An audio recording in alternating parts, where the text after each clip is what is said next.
senhores telespectadores, bem-vindos ao programa Horizontes da Memória.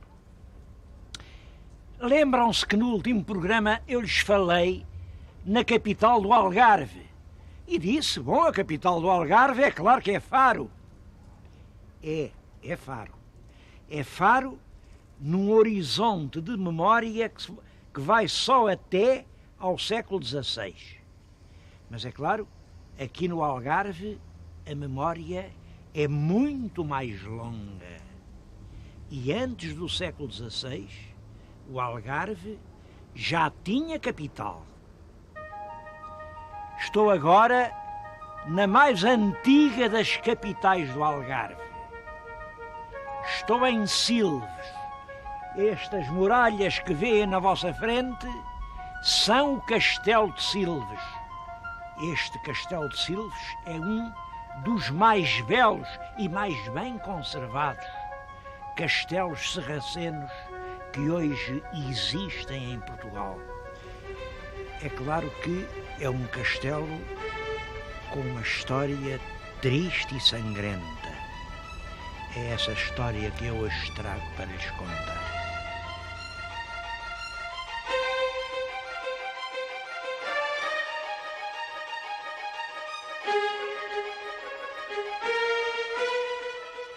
Silves é uma terra antiquíssima.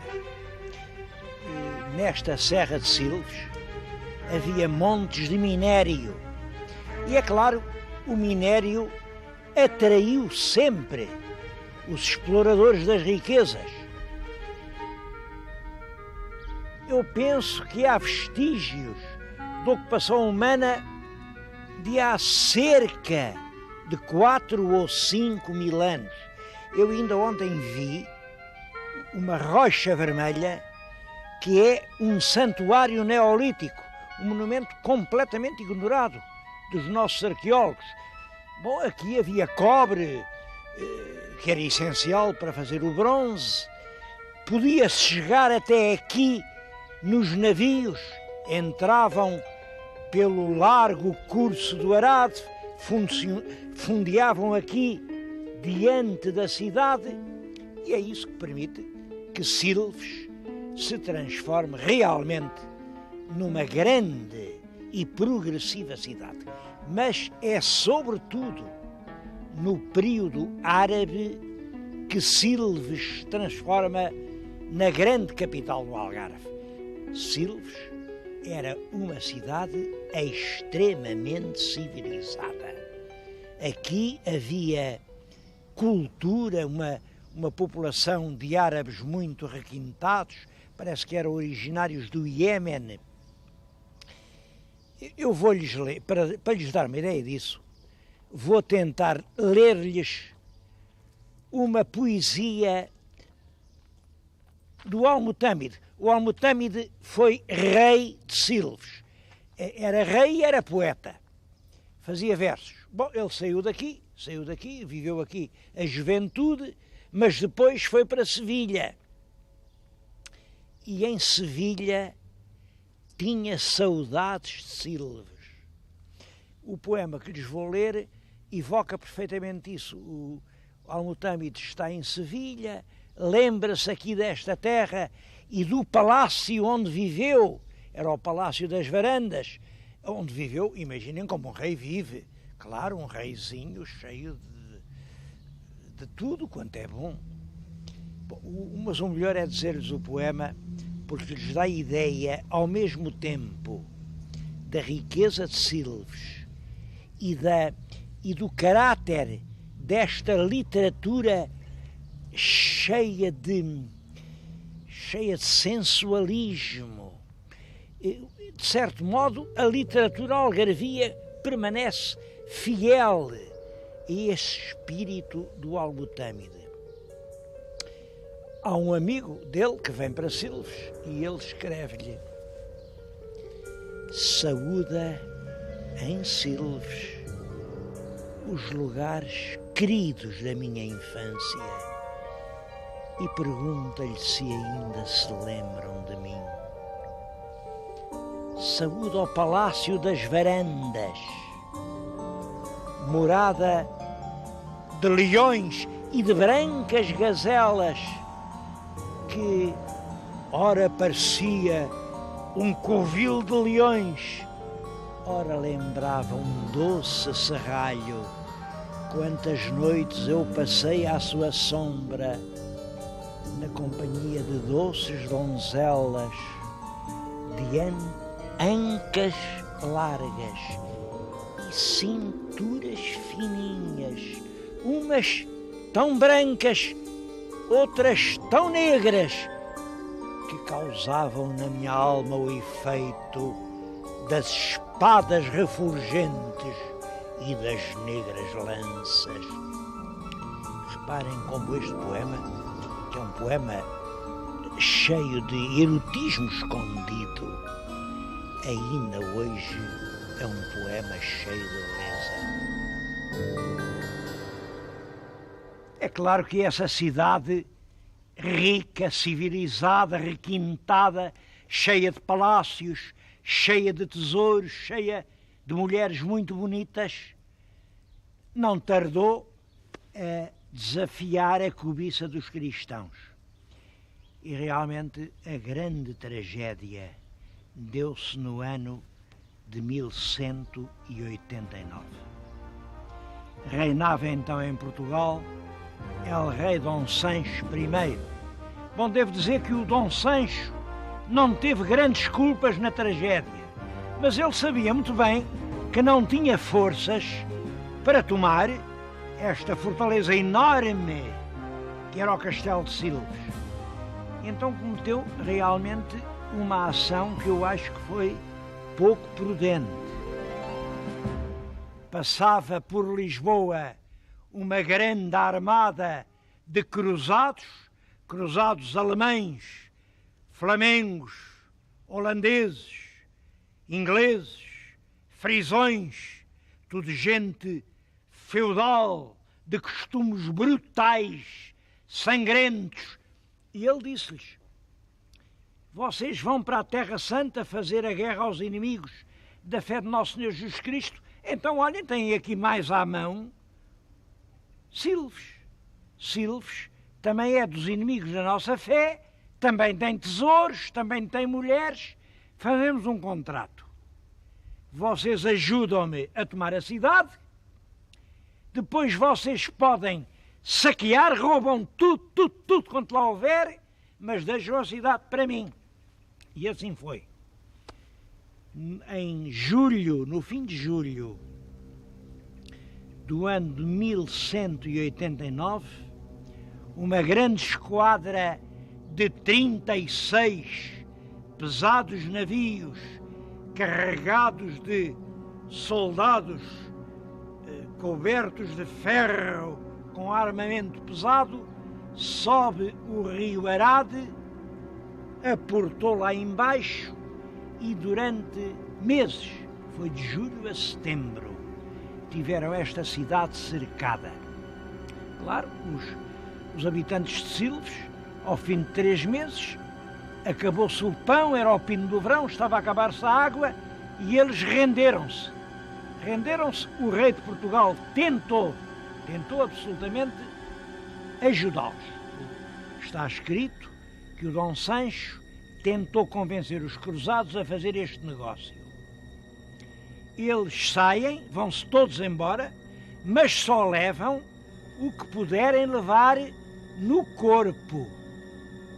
Tudo o resto, ouro, prata, moedas, tulhas com trigo, pipas com vinho, tudo fica cá e vocês podem levar. Os cruzados não aceitaram e disseram: não, eles podem se ir embora, mas não levam absolutamente nada. A crónica diz que as mulheres dos mouros ficaram nuas. Nuas, não julguem lá que era por isso que vocês pensam. Nuas porque estavam vestidas de seda. E os cruzados não pouparam uma peça de vestuário. Levaram tudo. E ainda por cima exerceram. Diz que a cidade cheirava a morte, foi uma mortandade horrorosa. Quem escapou fugiu caminho de Sevilha. E a Silves, cidade lindíssima, ficou um montão de muralhas tisnadas a cheirar a morte. Mesmo assim, pouco tempo foi cristã. Passaram 2 anos, o Miramolino de Marrocos voltou aqui. Nessa altura foi ele quem passou à espada tudo quanto era cristão. E Silves, que era realmente uma cidade de flores, ficou uma cidade de cadáveres. Claro, uma cidade abandonada, os campos nunca mais foram amanhados, o rio Arado, por onde os navios tinham vindo, foi assoreando, a cidade acabou por estrangular completamente. E quando se chega ao século XIV, ao século XV, Silves é uma cidade a agonizar. O relato dessa conquista de Silves em 1189 está descrito num livro que é a relação da derrota naval, façanhas e sucessos dos cruzados que partiram do Escalda para a Terra Santa no ano 1189. Foi traduzida e anotada por João Batista da Silva Lopes. Bom, e eu queria aproveitar este programa para prestar uma homenagem à memória completamente esquecida de João Batista da Silva Lopes. Este homem era aqui um algarvio, ele nasceu em Lagos, formou-se em Direito, andou em Coimbra, era advogado e muito jovem, em 1828, assim ao primeiro soluçar do liberalismo, vieram as justiças e prenderam-no. Prenderam-no e meteram-no na Torre de São Julião da Barra, nos calabouços subterrâneos. Ele passou ali 6 anos. 6 anos sem luz. Só recebia uma vaga claridade das frestas que vinham das abóbadas. E apesar disso, passou 6 anos a escrever laboriosamente a relação daquele martírio que foram 6 anos passados nas prisões do absolutismo.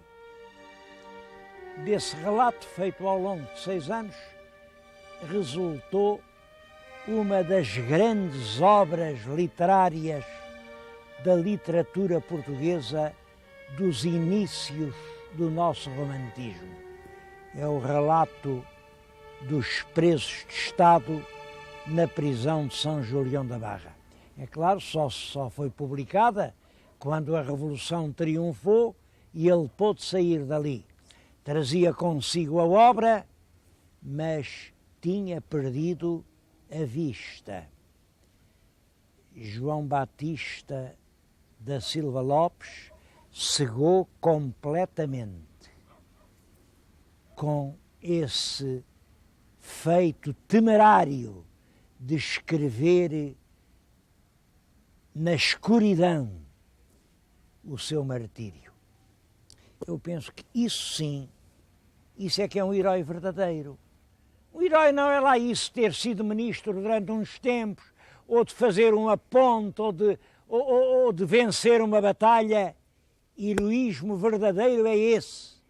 Durante anos e anos, quando a vitória parece impossível, ele não desistiu e denunciou ali para a posteridade as brutalidades dos seus carcereiros. Todavia, esse livro é hoje quase completamente esquecido da maioria dos portugueses. Eu não estou a dar recados a ninguém, mas que pena que eu tenho quando vou a Lagos de ver que ainda não fizeram sequer uma lembrança, uma estátua, uma recordação de João Batista da Silva Lopes.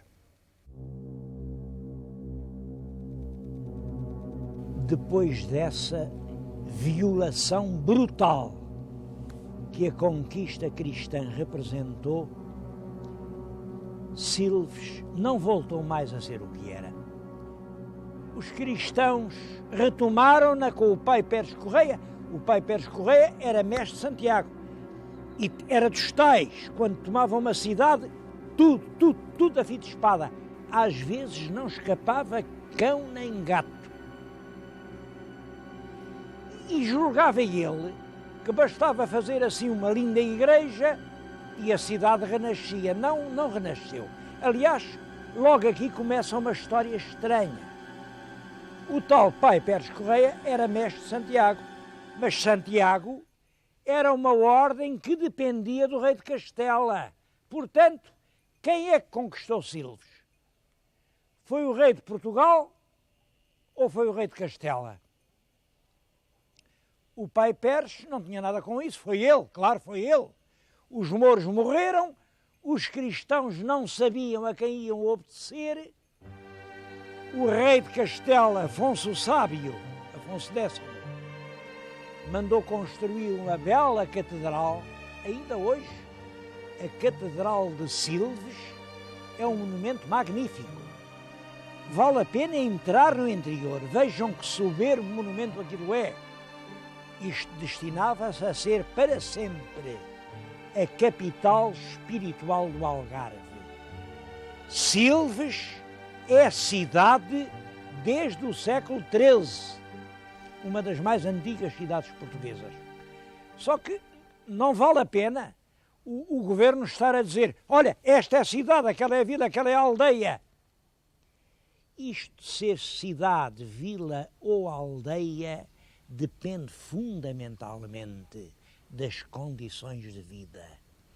E à medida que o rio Arade ia secando, a cidade de Silves ia morrendo.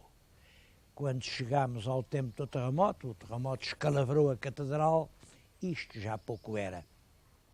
Era uma pequena cidade, ainda hoje mantém o estatuto de cidade. E o mais importante é que eu penso que Silves pode voltar a ser uma grande cidade. Assim os portugueses o queiram. Bom, mas para perceber completamente a evolução histórica de Silves, é preciso ir ao museu. Eu acho que vale a pena esta visita ao Museu Municipal.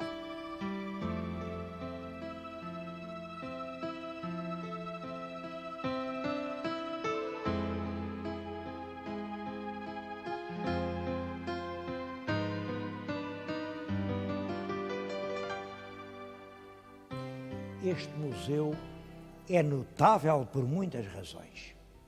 Eu acho que não exagero nada se disser que vale a pena uma viagem até ao Algarve só para visitar o Museu de Silves. É de certo modo uma coisa única em Portugal. Primeiro, como sabem, em Portugal a ideia do museu é esta: faz-se primeiro a casa e depois enche-se de antiguidades. Até agora estão a fazer muitos museus e depois não têm nada para pôr lá dentro, e estamos a assistir à inauguração de museus de nada, cheios de coisa nenhuma. Aqui foi o contrário. O tesouro já aqui estava, o museu está encostado à antiga muralha árabe, mas encostado com um vidro de maneira que não a estragou, e desenvolve-se à volta de um extraordinário monumento. O monumento é este que estão a ver, chamam-lhe a cisterna árabe. Eu realmente não creio que seja uma cisterna, penso que é um poço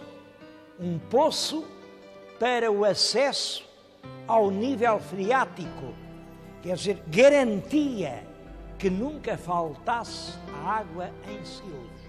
É um monumento extraordinário, praticamente único no mundo. Mas não é só isto, é toda a concepção, e é uma outra coisa que eu queria pôr em evidência. O Museu de Silves foi pago por Silves. Por sinal, isto originou muita gente a dizer: não está bem, então que diabo, um concelho que não é rico, que tem tanta freguesia, ainda falta isto, falta aquilo, faltam caminhos, faltam pontos, então andam aqui a gastar dinheiro nestas coisas. E houve muita gente que atacou o Presidente da Câmara por gastar dinheiro no museu. Eu acho que com isso ele deu uma grande lição de cultura. Exatamente por isso eu vou neste programa, senhores telespectadores, fazer uma coisa que nunca tinha feito. E como sabem, nas duas séries já lá vão 100 e tantos programas.